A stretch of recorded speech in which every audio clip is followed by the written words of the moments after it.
Now if discuss that what makes India a federal country, क्या चीज़ें हैं जो कि इंडिया को एक फेडरल कंट्री बनाता है, या how can we say that, question में comes in the form that how can we say that India is a federal country. तो simply all the 7 features of federalism which we discussed earlier apply to the provision of Indian constitution. के वो सारे features जो federalism के हमने पढ़े वो सब इंडियन कॉन्स्टिट्यूशन के ऊपर अप्लाई होते हैं. टाइप्स ऑफ गवर्नमेंट हम देख चुके हैं, सेंट्रल और यूनियन गवर्नमेंट, स्टेट गवर्नमेंट और लोकल गवर्नमेंट. लेकिन इन तीनों गवर्नमेंट के बीच किसी भी फेडरल कंट्री के अंदर, या हम इंडिया की बात करें तो लेजिस्लेटिव पावर डिवाइडेड होती हैं. फर्स्ट कैसे डिवाइड होती है? First union list. Union list के अंदर सारे सब्जेक्ट जो कि नेशनल इम्पोर्टेंस के होते हैं, लाइक बैंकिंग, डिफेंस, करेंसी, यानी वो जिस पे कि हमें यूनिफॉर्म पॉलिसी की ज़रूरत होती है, वो सारे सब्जेक्ट आते हैं. इसको हम ऐसे समझ सकते हैं कि सपोज़ कि क्या हो कि हर छोटे छोटे एरिया की करेंसी अलग अलग हो, तो कितनी डिफ़िकल्टी हो जाएगी अकोमोडेट करने में. या डिफेंस की पावर हम किसी एक स्टेट को दे दें तो वो स्टेट पावरफुल होकर के पूरी कंट्री को ओवरटेक कर सकता है.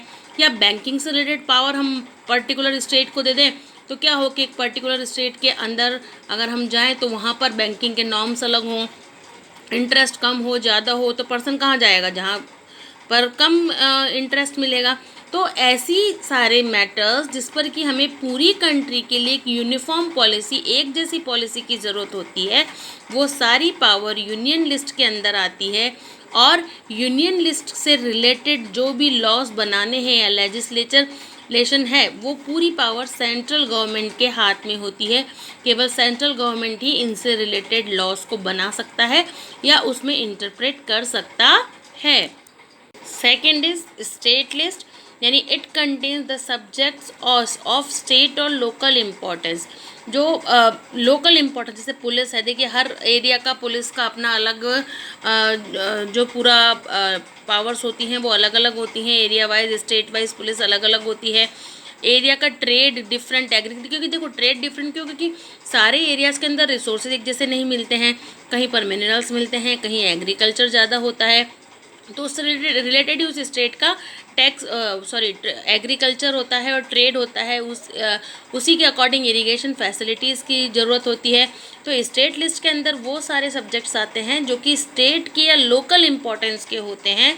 एंड जो भी सब्जेक्ट स्टेट लिस्ट के अंदर आते हैं उनसे रिलेटेड जो लेजिस्लेशन पावर या लॉज बनाने की पावर है वो केवल सेंट्रल गवर्नमेंट के हाथ में ही होती है. उसमें जो सेंट्रल गवर्नमेंट है वो उसका कोई इंटरफेयर नहीं होता, पर स्टेट गवर्नमेंट के पास सारी पावर होती है. And the third type is concurrent list, यानी कि जो कॉमन इंटरेस्ट के सब्जेक्ट हैं, दोनों ही स्टेट और सेंट्रल और यूनियन गवर्नमेंट या स्टेट और सेंट्रल गवर्नमेंट के जो कॉमन इंटरेस्ट के सब्जेक्ट हैं, जैसे एजुकेशन है, फॉरेस्ट, मैरिज, एडॉप्शन, ये सारे सब्जेक्ट कॉन्करेंट लिस्ट के अंदर आते हैं. हालांकि इस लिस्ट के ऊपर सेंट्रल और स्टेट गवर्नमेंट दोनों ही लॉ बना सकती हैं. दोनों के पास ही पावर है कॉन्करेंट लिस्ट से रिलेटेड इश्यूज़ के ऊपर लॉज बनाने का. लेकिन अगर कोई भी कॉन्फ्लिक्ट राइज होता है लॉ बनाने को लेकर के, तो जो यूनियन गवर्नमेंट का डिसीजन होता है उसको फॉलो किया जाता है. That's why we said in federal form of government that the state government and central government tends to be more powerful than the state government. So both central and state government make laws for concurrent subjects falls under concurrent list, but if conflict rise then the law made by the union government will prevail. Union government वाले law को ही माना जाता है. कुछ subject ऐसे भी होते हैं जो कि तीनों में से किसी भी लिस्ट के अंदर नहीं आए, या कि जो इंट्रोड्यूस हुए आफ्टर इंडिपेंडेंस, वो सारे सब्जेक्ट रेजिडुअरी सब्जेक्ट्स कहलाते हैं. Mean subjects that do not fall in any of the 3 list, इन तीनों में से किसी भी लिस्ट में नहीं आए.